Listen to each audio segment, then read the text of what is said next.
Okay, so let's see here. Okay, this one here.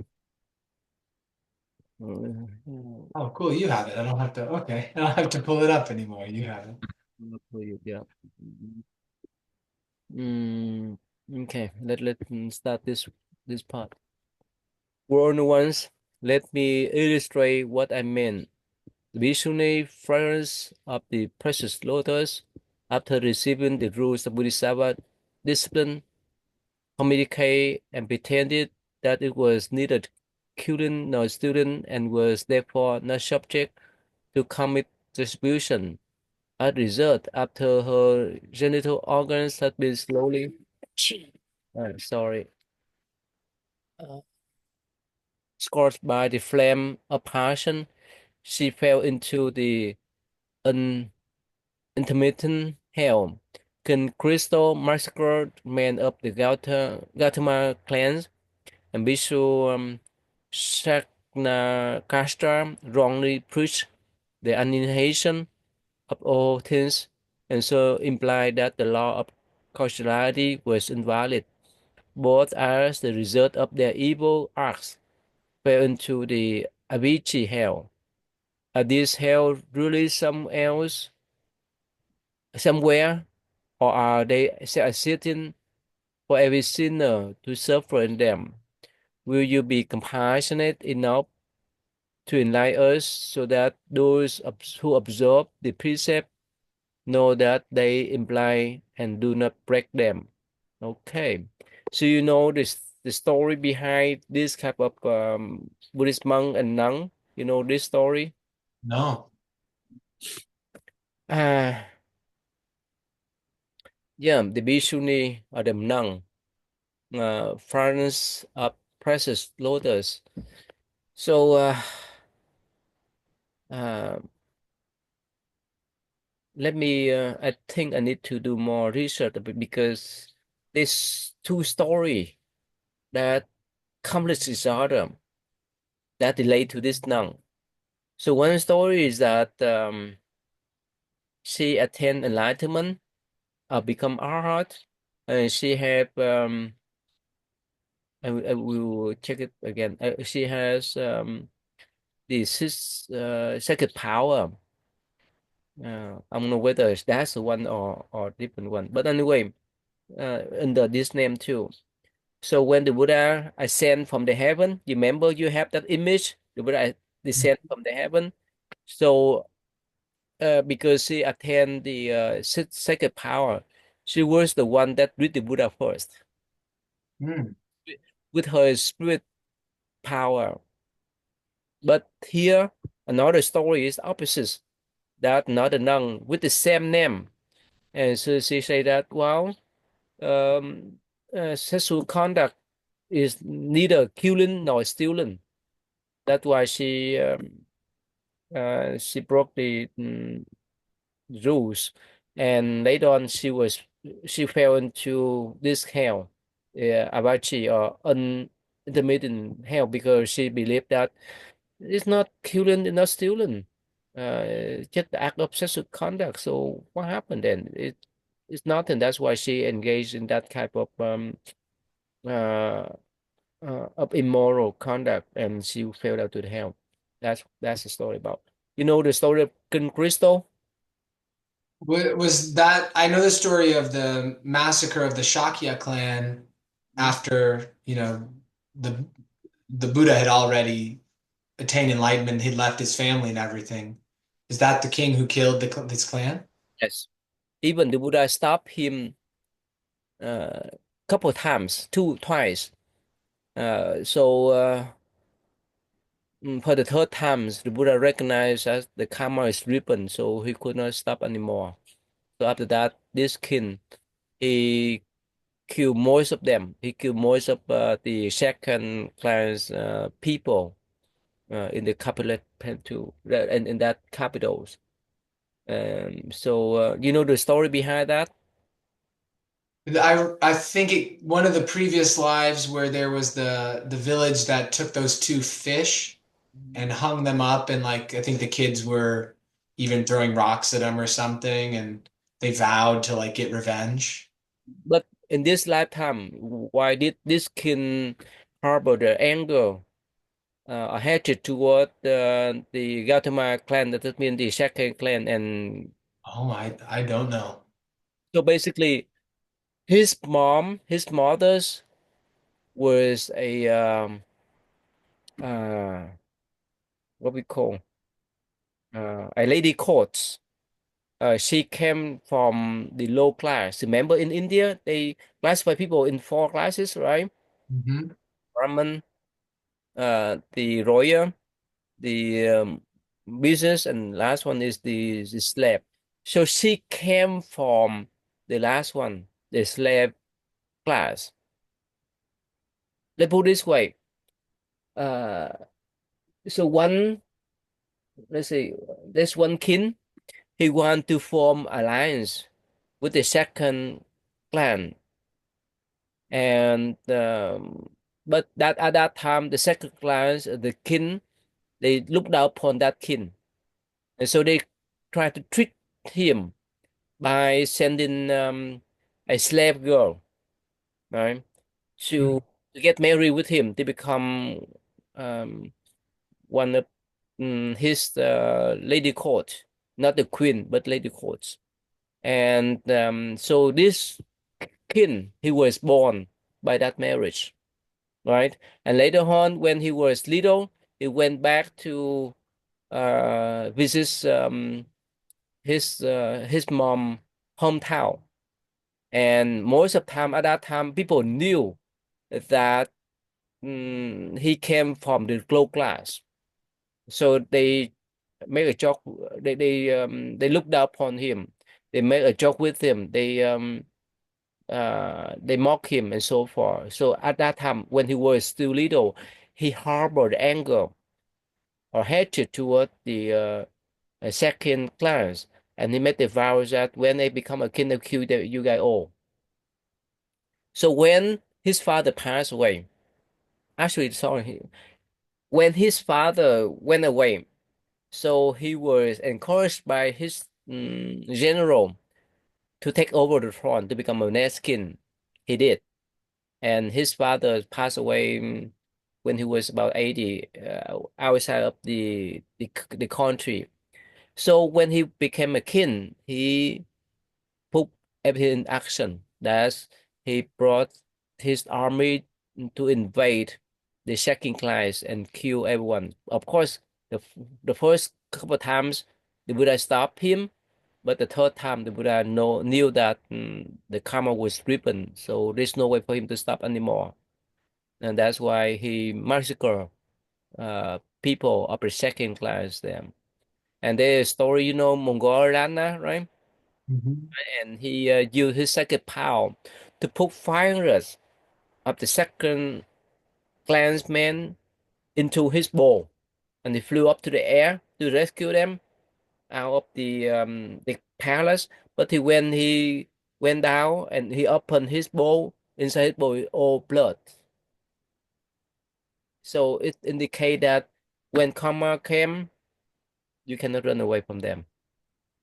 Hmm. This background of this King Crystal, and later on, after he killed his grandfathers and many of the second people, and his army, and including him too, uh, w- were crowded because of the flooding, because of that type of karma. Yeah. So how about this? Bishu Shana Shatra, his story. No. So here, the first 20 years after the Buddha attained enlightenment, the Buddha did not have any good attendance. So somehow he chose this monk to become his attendant. But this monk, somehow he said, you see that he wrongly preached the annihilation, right? Hmm. The emptiness. That's why he messed up, and he denied the law of karma, or the law of causality, right? So that's why he fell down to the hell. Now, I just told Dr. Michael about the story. I don't know whether you know that.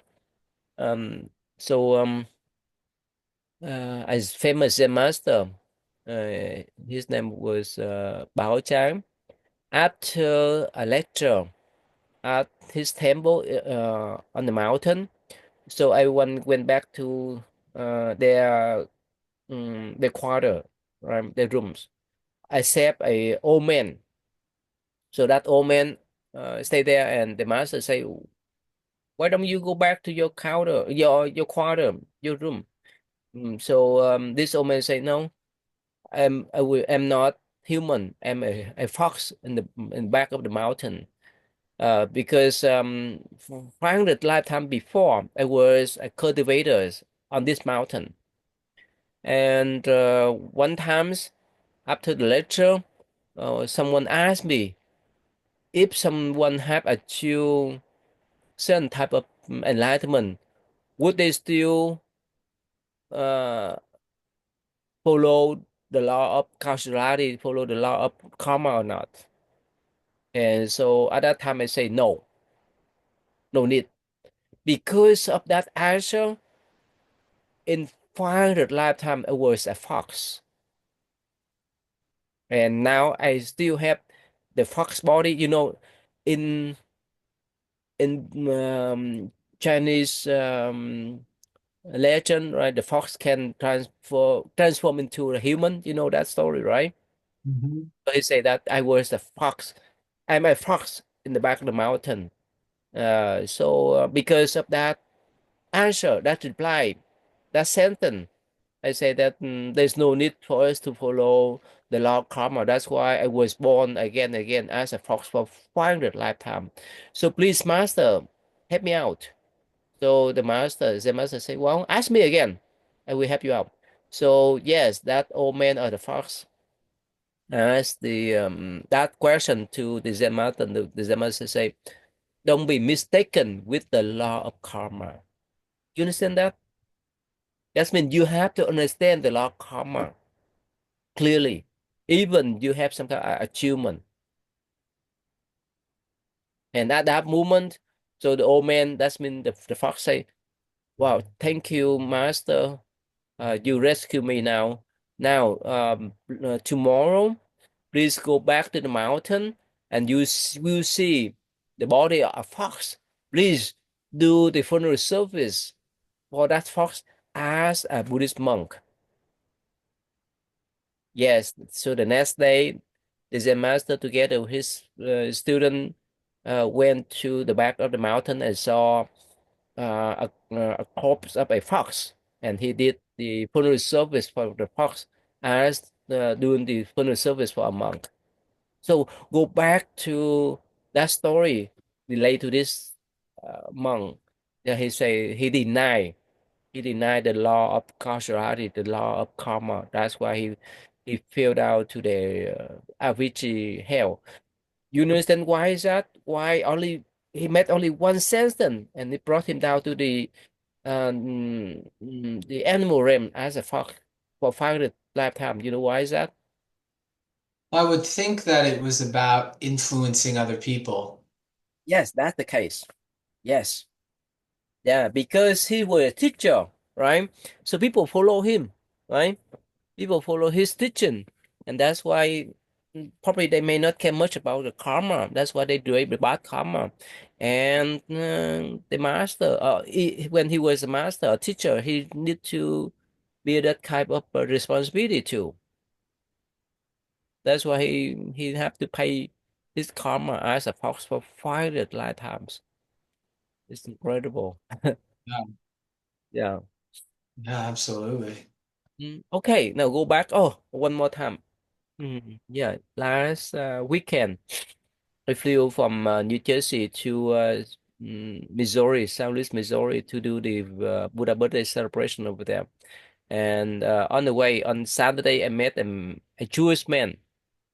He approached to me and looked at me as an alien, an UFO from different planet. What kind of religion do you follow? I told him that Buddhism. and asked him that whether you don't understand about Buddhism. What's that? Never heard of it. Wow. Yeah. So and he asked me further. So do you believe in God? I say no. And he asked further, do you believe that God created everything? I say no. So he asked me back, so who created the world? Who created people? I told him that the mind. And he said the mind. So he asked further, who created the mind? So his point is that he need to have someone create something. That's mean God. You understand, right? In their view, right? So because I was in hurry, I didn't have much time, and also I know that he would argue. So I say, I'm sorry, I don't have time, so I walk away from him. Yeah. Okay, I tell you that story here. That is right here. Are these hells reached somewhere, or are they existing for every sinner to suffer in them? Right? The hell is someone great, or we do by ourselves. So that's why he asked the Buddha to explain about this one. So go back, especially I think up to this point, right? Whether we learned before, but yeah, we discussed before. Remember the Buddha not mentioned about how hell was composed, right? How hell was created, right?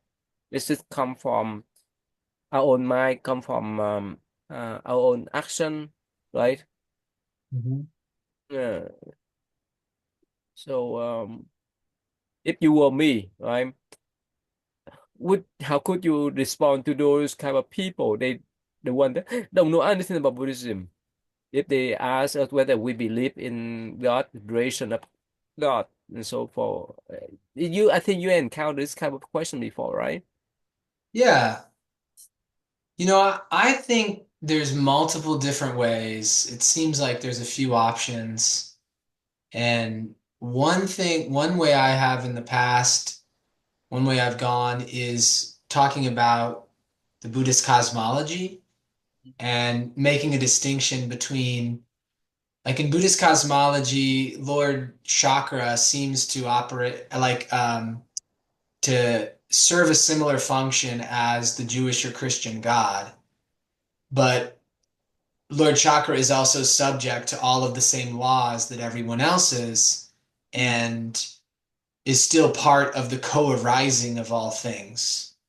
It's not like, and so serves a role like that there's a function to be performed, and there can be a being in that function, but no beings are outside of these universal laws. Because if you use the view where, okay, there has to be something that created everything else, the problem with that view is that what created the thing that created everything? Mhm. And that view doesn't answer any questions. It's like a trick. It makes you feel like there's an answer, but it just resets the same question. And so that's the other mode I'll talk about, is how that view, pointing out the flaw of that view, because it's the other, like, the Buddhist view, in a sense, begins with like, someone has to pass through this not knowing, like this kind of this sense that, like, to go from thinking something created everything to independent co-arising, to let go of the idea of creation and to begin to, like, allow the understanding of independent co-arising to come in. It seems like a lot of people just want to go back and grab, like, they don't want to let go of that because there's not immediate clarity, like that concept. But I would point out the concept of, like, pointing to, okay, well, I need oxygen to breathe, and without a tree I don't have oxygen. Without the sun we don't have trees. And so we can see how all of these things are arising together, and that they're all interrelated. And there's a cause that sets it forward. It's still, I think it's to do in a sentence or two. I don't think it's possible. I mean, unless you have like, unless you have amazing insight into that person's psychology. I think someone who's interested and wants to learn it, I could maybe help them understand some degree of it in like maybe a few hours. Hmm. Yeah, it's not easy, especially if they have strong belief in God that create everything, and no matter what we say, they will go back to that kind of belief. Of course, like you say that they want to have something, to want to hang on something, right? Otherwise, if we just think, if you just say, like I just mentioned to them that everything come from the mind, and that create our karma, that's not easy for them to recognize us, especially for the beginners or the one that don't understand anything about Buddhism. In that case, that Jewish man, I'm surprised too. He wear, the what do you call that one? Yamata. Yamaha. Okay, Yamata. Yeah. it's him right away, and I'm so surprised that he doesn't know anything about Buddhism. Yeah, to not even have heard of the Buddha is exceptionally rare. Mhm. I mean, in like Western society, I mean, pretty much everyone's seen an image of the Buddha or heard his name mentioned. Or sometimes people just feel comfortable to live among themselves, to work among themselves, to interact with themselves, and they don't have that kind of external interaction with other people or other tradition. That's why they don't have the kind of knowledge. I'm surprised too. Yeah. I learned the lesson, and also I don't want to argue or dispute with them because it create a lot of conflict. Yeah. Yeah. Anyway, so okay, that's pretty good. This is the one I like the most because this is the place where the Buddha explains bit by bit how the hell was created, how um people was born from the hell that move up to the demon, the hungry ghosts, and eventually to the human to become people, and how uh, some celestial beings from some type of realm come down as human again. Yeah, okay. Yeah. Please, can you read me? All right. The Buddha said, "It is good that you ask this question for the benefit of all living beings so that they cease to hold wrong views. Listen attentively to what I now tell you. Ananda, all living beings are fundamentally pure, but because of their wrong views, they have formed vicious habits, hence their inner and outer affections. Ananda, inner affection concerns their inwardness. Because of the taint of desire, they give rise to wrong passions, the accumulation of which produces the water of craving. This is why the thought of good food makes the mouth water. The thought of a predecessor whom one pities or hates fills one's eyes with tears. The craving for wealth stirs one's heart and makes saliva flow and the body sleek. Should I stop there or read the Yeah, next one? Should I stop at that one? please, yeah. Yeah. So the Buddha first acknowledges that it's a good question that Ananda asks so that people, this is an important one for people to understand so they can have the correct view. And states this teaching that we see in other sutras as well, that living beings are fundamentally pure. Like this is sort of the um, kind of the balance of the initial dharma seals of like of impurity, where it's initially to detach people from worldly things. The impurity of the body is pointed out, but then later there's the teaching of like the Buddha nature, the essence of all things is actually beyond being stained or being pure, but it's because of wrong views that they formed vicious habits. So, I think we can look at like maybe a good analogy would be looking at like the bodies of all beings are made up of what we could describe as atoms. Those atoms themselves are neither good or bad. They're not evil or heavenly. But then the beings they can develop these attachments, these preferences, which lead them to, uh, be using those atoms in a way that can cause harm or that can cause benefit. Uh, and so then that last paragraph I read was about the inward affections, and that sort of sounds to me like it could also be like inward attachments would be another one. And I never heard this before about that desire or craving giving rise to a water of craving.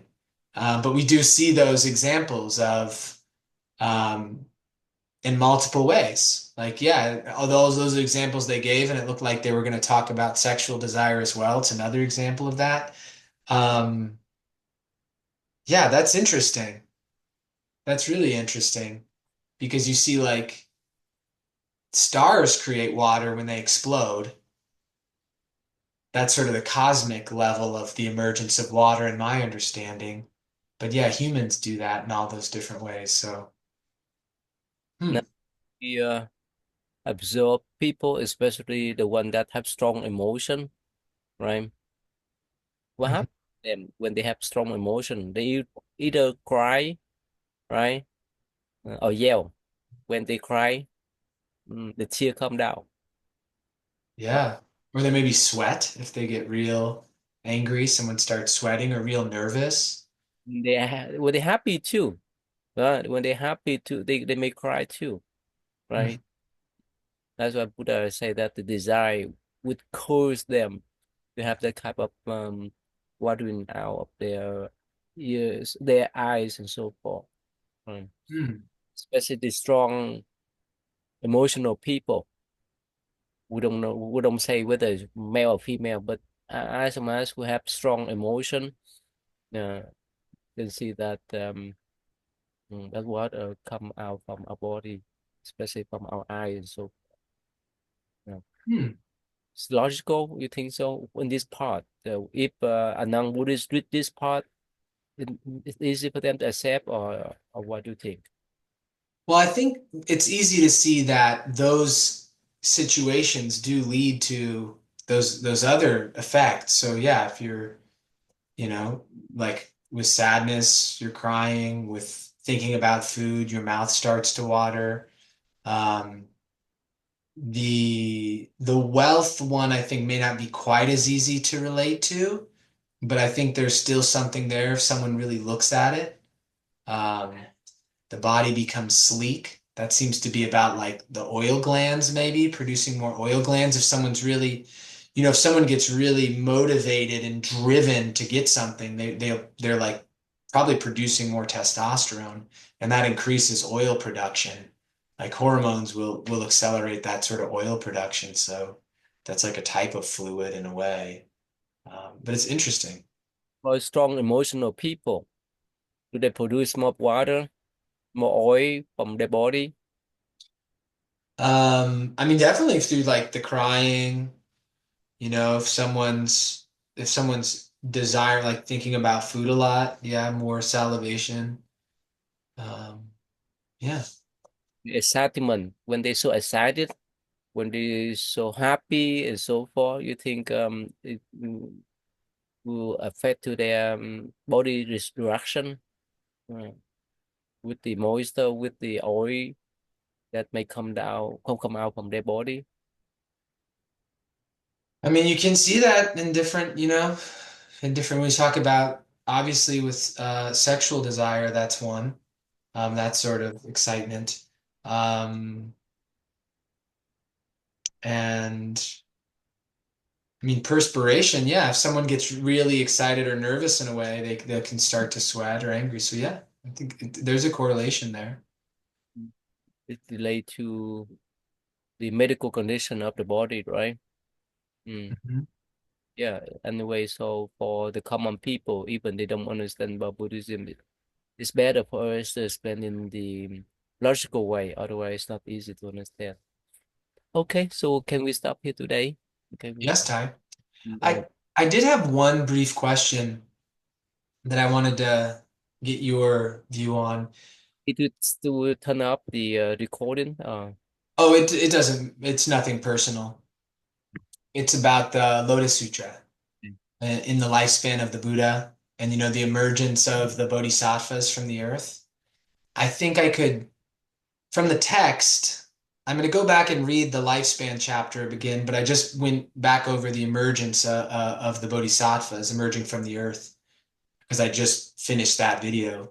And it seems to me that like one could interpret that phenomena two different ways. And I tend to want to interpret it one way. So it seems that one could say that, okay, the Buddha attained enlightenment 2,500 years ago. And then after attaining enlightenment, time and space no longer had the same meaning. And so that the Buddha was able to accomplish something that from people who were still bound by time and space, that would seem impossible. mm, And I think there are a lot of examples in the sutras where they'll say that the Buddha preached for 60,000 kalpas, but it only felt like the space of a meal. Or like there are these things that happen in the Lotus Sutra where they say took like it was like a really long period of time, but it happened within the Buddha's lifespan, which was less than 100 years. So it seems that that interpretation would make sense. But the other interpretation is that, well, the Buddha actually attained enlightenment before this life of Siddhartha Gautama, and that the was already enlightened before leaving home. But to me, if if like the it's if it's like Siddhartha Gautama had already achieved Buddhahood consciously, mm, then his whole life leading up to that, would the Buddha really go through all of those things of life to position himself to teach in that way, you know, or because that to me doesn't make as much sense. That to me seems harder to believe that he had already achieved enlightenment and then gone through that. The other one could, I guess, be that if we speak of the Buddha as a phenomena beyond Siddhartha, that Buddha existed and Siddhartha existed, but then when Siddhartha attained Buddhahood, like that one doesn't make sense either to me. So I'm wondering what your view of that phenomena is, or okay, that. back to that chapter. I love that chapter. The Bodhisattva emerged from the earth. First of all, let's talk about the meanings of that, right? And don't talk about the story. I'm talking about the meanings of that. Now, in Buddhism, everything starts from within, not from without. That's why the Buddha uh, did not certify the Bodhisattva who flew from out of the space to come here to protect and preach Lotus Sutra. But only when the Bodhisattva that emerged from the earth asked that type of request, so the Buddha's bestow uh, mm, for them to take that responsibility to speak and teach this Lotus Sutra, right? Okay, I can appreciate that. One thing in that kind of in the essential themes of that chapter is that we need to recognize everything stuff from within, not from without. We have to practice, we have to transform ourselves from within. And it's so practical, right? So let's say in your case, right, you have families, right? You have wife and daughters, but most of the time you have to decide for yourself what you're supposed to do. Of course, you have some influence from them and vice versa, but you are the main one to decide for your own life, right? So do I. right? It should start from within ourselves. That's the opposites with all the religion. They start from outside there. Some God saved them, right? Some God created them. That's why we can have that kind of discussion, a conversation that there's no way for them to accept that that the mind create them. They just accept someone out there create them, so that they don't have any power even on their own life. But in Buddhism, is in opposite way, right?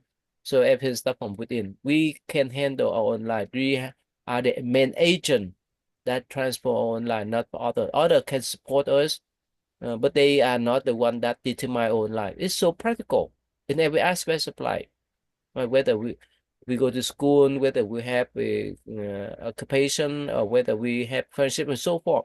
Having stuff from our mind. That is the main themes of that chapter. That's why the Buddha say that yes, he bestowed uh, uh, and gave the Lotus Sutra for those Bodhisattvas who emerged from the earth to protect and teach that sutra, not the Bodhisattva from outer plane. That's the main theme there. Yeah, go back to what you just mentioned. That's the whole themes of the Lotus Sutra. The Lotus Sutra mentioned that yeah, the Buddha have limitless lifetime. He attained enlightenment limitless lifetime already. Uh, so in the sense that he mentioned every one of us have that kind of pure nature already. No exception. Remember, in Mahayana Sutra, it talk about what's meant by trikeya or three bodies. Remember that? Mhm. First one, the Dharma body. The second one is the reward body, and the last one is the transformation body, right? So I think the main theme of uh, Lotus Sutra is talk about the Dharma body that exists in every one of us. Uh, and this chapter is mentioned about that too. When we talk about the reward body or transformation body is different. So that's why Lotus Sutra is so critical because it's focused on the Dharma body of every one of us, not the reward body, not the transformation body. So that's why as much we understand this kind of three body is so obvious for that chapter. It makes sense now? Like approaching it, I think there's still some way I'm thinking about it where because like the descriptions of like Siddhartha before attaining enlightenment under the Bodhi tree didn't have the knowledge of the Buddha. Definitely. Definitely. Yeah. So go back if we talk about the dual body of second Buddha on this earth, right? Definitely because of his cultivation from limitless lifetime, he should have that kind of knowledge or experience way before this lifetime. And that's why this lifetime is just like a drop of a full cup that Mhm. he attained enlightenment. He didn't attain enlightenment out of space. He has practiced so many lifetime again and again. Now this is the last mm, lifetime that he attained enlightenment. Let's put it this way, right? As a doctor, it's not overtime, right? Overnight, right? Mhm. So you study from high school, from college, and you have taken all kind of tests, and the last test you have taken, right? It's not the first test. Hmm. You have taken all kind of tests on your profession, right? In your profession, and the last test is just the last one that you have taken, and you have all knowledge already. So it's almost like so like through being born, like the pathway from after being like born as a human again to achieving enlightenment, like that's kind of like the test Yeah. in a sense that he'd already passed other tests and that he'd already attained enlightenment, and that it was almost like, say you drop an apple, that it's going to hit the ground, like Mhm. that sort of, it's already sort of, he's already attained Buddhahood, but in incarnating, there's sort of an unfolding that has to happen, so to speak. And I don't know whether you understand that all the Buddhas in the past, present, future, before they come down to earth to become Buddha, they have to uh, mm, be born in the Tushita heaven the last time. You know that, right? If Yes. the Maitreya Bodhisattva. So this is the last time. This is the last place for them before they come down to earth to become a Buddha. So they have practiced limitless lifetime, and this is just yeah, this is the last test for them. This is the last task for them. Uh, yeah. So it's still, there's still some sort of like, it seems like there's some distinction to talk about Mhm. in a sense, like we can distinguish, whatever atoms from other atoms, but even essentially if it's all the same. But there's some distinction where like it's because we say like they achieved Buddhahood, and if it's sort of like a last test in that process, but then at the same time they already attained it lifetimes ago, it seems like it's kind of beyond, if both are true, it seems like it's kind of pointing at, okay, well the reality is like beyond the ability to describe it. That's why I mentioned about Dhamma body. Yeah. So when we understand Dhamma body, even us, right, we have that kind of Dhamma body. That's why in that Lotus Sutra, it mentioned about, remember the analogy of mm, the poor man, right? Uh, he was given a jewel, and his friend put that jewel into his pocket, but later on he didn't know, and he went around beg for food. But later on, his friend said, "Whoa, you have the jewel in your pocket. Why don't you use that so that you will not be homeless, be poor again?" So you use that.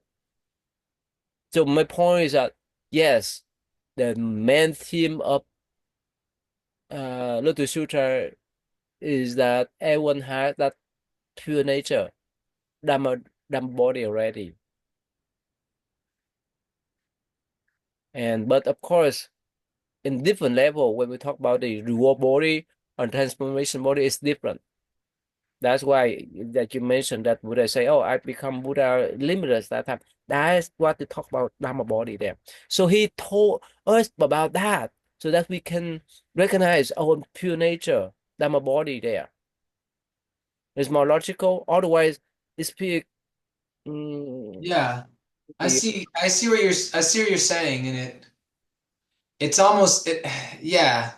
I'm gonna reflect on it a little bit and like see how it digests. But I do see what you're saying. I think maybe